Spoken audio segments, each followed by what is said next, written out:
We are Brent and April, and welcome to Pickleball Partner, the podcast. Usually when you commit to a sport, there's this underlying expectation of environmental consistency. Oh, absolutely. Like you step onto a basketball court and the hoop is always exactly 10 feet high. You walk into a bowling alley and the lane is always precisely 60 feet long. Right. The environment is just a fixed, dependable variable. Exactly. It acts as a controlled stage, Yeah. The challenge of the activity is supposed to be the game itself, like the mechanics of your own body or the opponent standing across from you. Yeah, you shouldn't have to battle the physical space you're occupying. Exactly. You shouldn't be fighting the building. And that predictability is incredibly comforting, right? You Right. know the parameters of the test you're walking into. But then you grab your pickleball paddle, you head down to the local municipal park, and suddenly that comforting predictability just completely evaporates. It vanishes. Gone. And look, if you were listening to this deep dive, you already know the addiction. You know the thwack of the paddle, that adrenaline rush of a tightly contested rally. Best feeling in the world. It really is. But because of the absolute unprecedented explosion of this sport, we are looking at a recreational landscape that has essentially devolved into complete environmental and, honestly, social chaos. I mean, it is the absolute definition of anarchy on the public courts right now. You aren't just playing your opponent anymore. Not at all. You are playing the local weather patterns. You are playing the complex social dynamics of your community. The paddle stacking. Right, and you are playing against the sheer, overwhelming volume of human interest that the sport has generated in such a short amount of time. So true. And because of this massive boom, you, the player, are probably facing a very big, very real financial decision right now. Today, we're exploring the rapidly growing world of professional, dedicated indoor pickleball facilities. It's a huge trend. It's massive. Specifically, we are looking at the $130 a month question. Like, is ditching the free public courts for a premium indoor membership a necessary, unavoidable upgrade to protect your sanity? Or is it just a highly sophisticated, shiny new fitness trap? That is the big question. Okay, let's unpack this. Because before we can even begin to evaluate the actual monetary cost of an indoor membership, we first have to deeply analyze the pain points driving this market.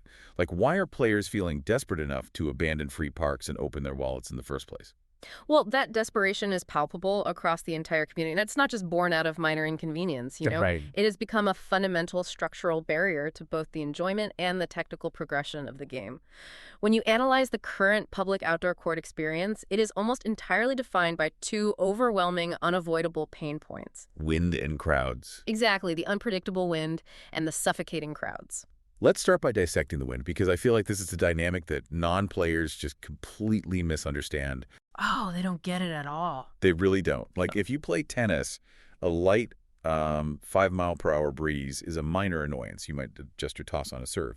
But if you play pickleball, a 5-mile-per-hour breeze is an absolute existential crisis that makes you question why you ever picked up a paddle. It completely alters the fundamental physics of the sport. It really does. To understand why, we have to look closely at the equipment itself. I mean, a tennis ball has significant mass, it is felt, it grips the surrounding air, and it moves through space in a predictable aerodynamic curve. Right. A standard outdoor pickleball, on the other hand, is essentially a lightweight, hollow plastic sphere weighing roughly 0.8 to 0.9 ounces, and it is covered in precisely 40 mechanically drilled holes. So it's basically a wiffle ball that went to the gym. That's a perfect way to visualize it. But from a fluid dynamics perspective, those 40 holes are just an absolute nightmare in an outdoor setting. Because they catch the air. Exactly. The ball doesn't cut cleanly through the air, it actively traps the air. So when a 5-mile-per-hour gust hits that ball, the wind gets caught inside the cavities of the sphere. Wow. It acts like a tiny parachute, dramatically altering the drag coefficient and the deceleration rate of the ball in mid-flight. Which ruins the most crucial, delicate parts of the game. It really does. Like, think about trying to execute a third shot drop. You know, that delicate, looping, highly technical shot meant to land softly in the 7-foot non-volley zone, commonly known as the kitchen. The hardest shot in the game. Oh, by far. You spend months drilling this shot to perfection. You calculate the exact angle and touch required. You hit it perfectly. And then Mother Nature sneezes. Yep. The wind catches those holes, lifts your perfectly calculated drop shot an extra foot into the air, and suddenly it's floating right in the strike zone for your opponent to absolutely smash down your throat. It effectively removes skill from the equation and replaces it with sheer meteorological luck. It's infuriating. Right. The frustration isn't just about losing a point. It's about the invalidation of your practice. You are being punished for executing a correct technique simply because a microcurrent of air moved across the court at the wrong millisecond. I can't tell you how many times I've had to literally walk away from a fence to take deep breaths because a gust of wind turned a brilliant strategic rally into an absolute clown show. We've all been there. It is maddening. Yeah. But as viscerally frustrating as the wind is, the bottleneck of human beings at the public courts is arguably the heavier psychological burden. Oh, without a doubt. The math of public parks simply cannot support the current player density. The sheer volume of people. Yes. The volume of people competing for a finite, strictly limited number of painted rectangles has created a severe supply and demand crisis. This drastically reduces the metric that actually matters. Which is what? Your time in motion. Yes. It is staggering how little you actually play. Like, picture this. Yeah. Wake up early on a Saturday morning, you've got your coffee in hand, you're stretched, you are ready to sweat. Feeling good. Right. You walk up to the local park, and it looks like you are trying to get onto the most popular roller coaster at a desperately overcrowded theme park. It's intimidating. It's awful. You are forced to engage with the paddle stacking system, which is an incredibly complex, anxiety-inducing social economy in itself. Oh, the politics of the paddle stack. Right. You have to decipher whose paddle is whose, negotiate the four-on, four-off etiquette, and keep an eye out for the group subtly trying to skip the queue. There's always one group. Always. You end up waiting 45 or 50 minutes just to get onto a court for a single game that might be over in 11 minutes if the score is lopsided. What's fascinating here is the underlying psychological shift that the industry has recognized. Yeah. When these professional indoor facilities build out their pristine complexes and offer these memberships, they aren't actually selling you a rectangular piece of floor. Interesting. Court time is just the vehicle. What they are truly selling is control. Wow. Yeah. They are selling predictability in an increasingly unpredictable world. When you are standing on that concrete for 50 minutes, squinting into the glare of the morning sun, vibrating with the anxiety of the queue. Trying to find your paddle. Exactly. You have absolutely zero agency over your own morning. The indoor facility is stepping in and offering a very specific proposition. They're saying, we can give you your autonomy back. They are essentially guaranteeing that your dedicated recreation time will actually be spent recreating rather than managing a chaotic logistical puzzle. Precisely. But, I mean, autonomy in the modern world is never cheap. To get that control, you have to cross a very specific financial threshold, which brings us to the core tension of this entire trend. The monthly fee. Right. These facilities are officially placing their bets that you are so deeply exhausted by the theme park lines and the unpredictable crosswinds that you will happily hand over $130 every single month to escape it. It is a massive wager on the value of convenience. They are banking on the assumption that adult players view their free time as their most precious, scarce resource. Okay, but I have to put the brakes on right here because we really need to interrogate this price point. $130 a month is not a casual subscription fee. No, it's not. It's a monthly car insurance payment. It's the equivalent of paying for 3 or 4 premium streaming services that you barely even watch. It adds up fast. We are talking about a game that literally started out completely free, played in local municipal parks with wooden paddles and chalk lines. If I pay this exorbitant fee just to hit a plastic ball inside a sterile climate-controlled box, are we losing the entire plot of the sport? Are we sacrificing the soul of the game for the sake of air conditioning? You're hitting on the philosophical divide tearing through the sport right now. Right. But let's analyze the counter-argument from the perspective of human friction. Okay. The facilities know that community and soul are wonderful concepts, but they also know that friction wears people down over time.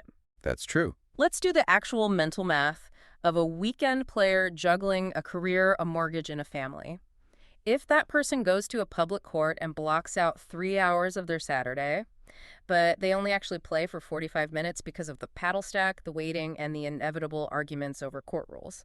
Oh, the arguments over line calls. Right. They haven't just lost time. They've experienced a massive cognitive load. That is a lot of social and environmental friction to endure on your supposed day off. Precisely. The psychology underpinning that $130 price point is the total systemic eradication of that friction. So they just remove all the hurdles. Think about the alternative they offer. You open an app on your smartphone from your couch. You book a court for Tuesday at exactly 6 p.m.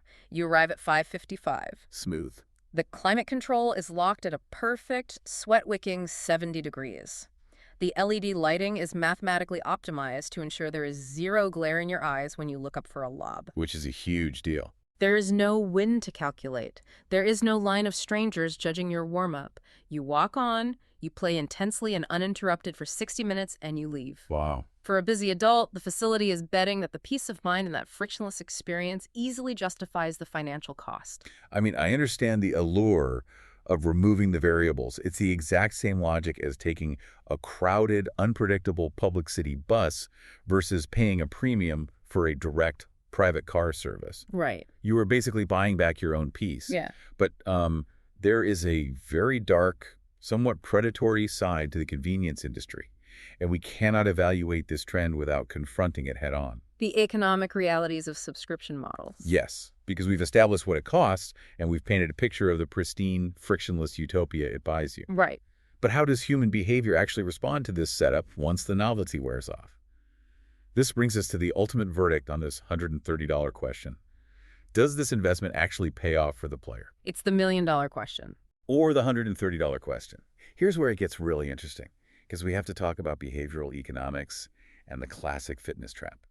The traditional mega gym industry has operated on this exact model for decades. Yes, the entire traditional gym industry is built on a highly cynical, mathematically proven foundation.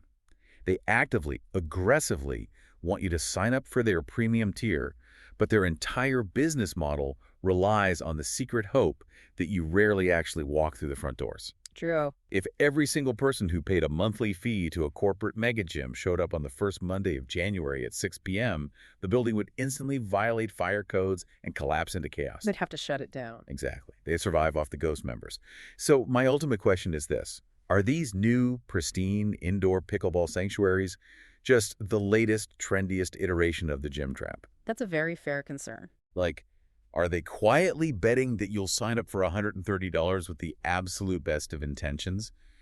But eventually, life happens, you stop showing up, and you fall into the trap of financing a premium convenience you don't even use. Statistically speaking, that is a highly probable outcome for a significant segment of their membership base. Really? Oh, absolutely. In behavioral economics, we refer to this phenomenon as optimism bias combined with aspirational purchasing. Aspirational purchasing. I like that. When you type your credit card number into that facilities app, you aren't actually buying access to a brightly lit court. You are purchasing an idealized future version of yourself. Oh, wow. You are buying the identity of the person who diligently plays 3 times a week, the person who masters the dink, maintaining that incredibly patient, soft-touch rally back and forth over the net without making an unforced error. The person we all want to be. Right. Yep. You are buying the idea of being perfectly fit and incredibly social. It's the classic treadmill effect, but with a paddle. But let's upgrade that old metaphor. You don't buy a treadmill because you need a heavy piece of machinery in your house. Yeah. You buy it because you want to be a runner. Right. But when you don't run, that machine just sits there. You aren't buying equipment. You are essentially prepaying for the daily guilt of walking past it in your basement. It's a monument to good intentions. Exactly. You buy the membership thinking the financial commitment will magically change your daily habits. But the truth is, the habit has to exist before the purchase. So I have to ask you, the listener, to look in the mirror right now. Are you genuinely the type of player who will log the brutal, sweaty hours to make this membership economically viable? Or are you just buying the comforting idea of playing more pickleball? If we connect this to the bigger picture, the entire value proposition of this indoor membership rests on the foundation of radical self-awareness. Radical The self-awareness. deep knowledge of your own historical behavior is the only metric that determines whether this is a brilliant life hack or a terrible financial drain. So true. Because if you do have that discipline, there is a completely opposite side to this economic coin. The scenario where the house loses and the player gets the ultimate bargain. The undeniable bargain. Let's analyze the math of the highly dedicated player. Let's do it. Imagine you have a locked-in, reliable group of 4 players. You coordinate your schedules flawlessly, and you utilize the app to book your indoor court 3 times a week, every single week. That takes some doing, but okay. Right. That adds up to roughly 12 to 15 high-quality sessions per month. Because you are inside, you never once shiver in the cold waiting for a court. They'll stay around.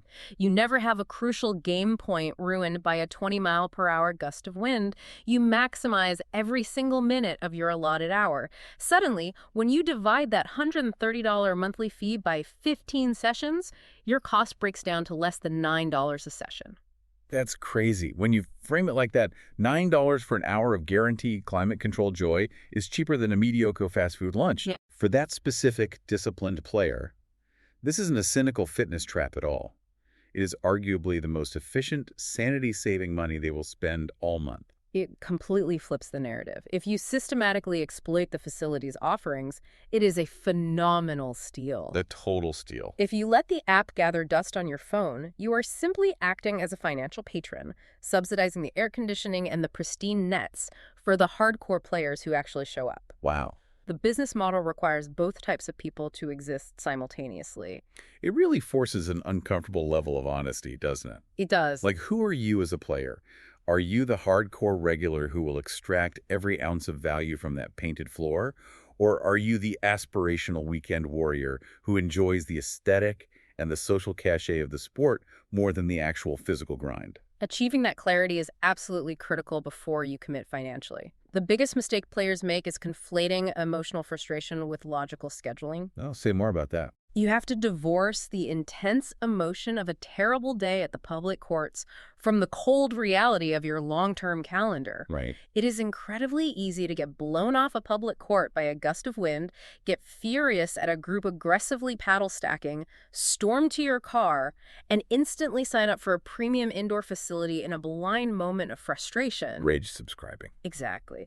But your calm, analytical brain has to step in and realistically map out your actual usage over a 6-month period. That is profound advice. Do not make binding financial subscriptions when you are actively angry at the wind. It's a bad idea. I think that applies to pickleball and probably to life in general. So, to synthesize everything we've unpacked in this deep dive today, we are witnessing a massive tectonic shift in how this sport is consumed and commercialized. Huge shift. The transition from chaotic public parks to professional indoor facilities offers total, absolute relief from the uncontrollable physics of the wind and the sheer exhausting friction of the crowds.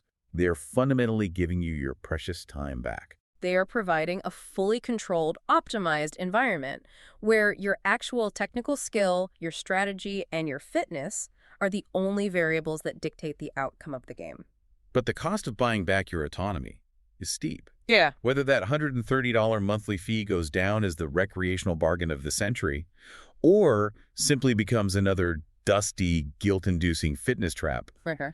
rests entirely on your ability to accurately predict your own behavior. Yep. You have to know yourself brutally and honestly. It is a fascinating era for the sport. It is rapidly maturing, it is heavily monetizing, and it is offering high-end consumer choices that simply did not exist even 3 years ago. It really is a totally different landscape now. But before we wrap up today's exploration, I want to leave you with one final, perhaps slightly uncomfortable thought to chew on. Okay. Something that goes way beyond the mental math of your personal wallet or your own weekly schedule.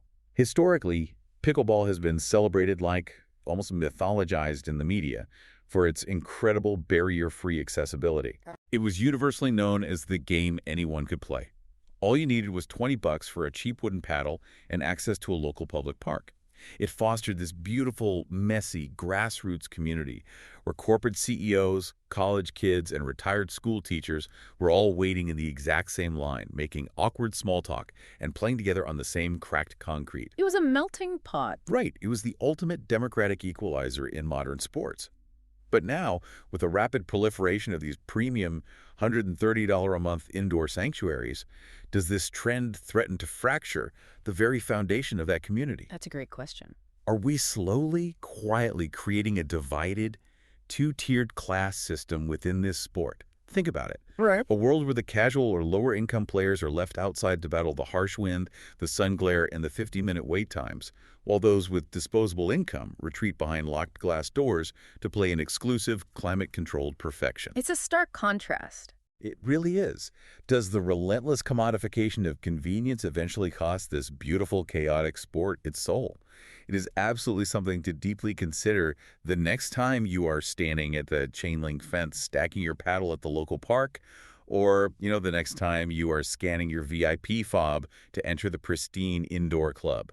That is a profound structural question about the future cultural landscape of the game, and one the community will definitely have to reckon with very soon. It really is. Thank you for listening to Pickleball Partner, the podcast. We look forward to the next deep dive.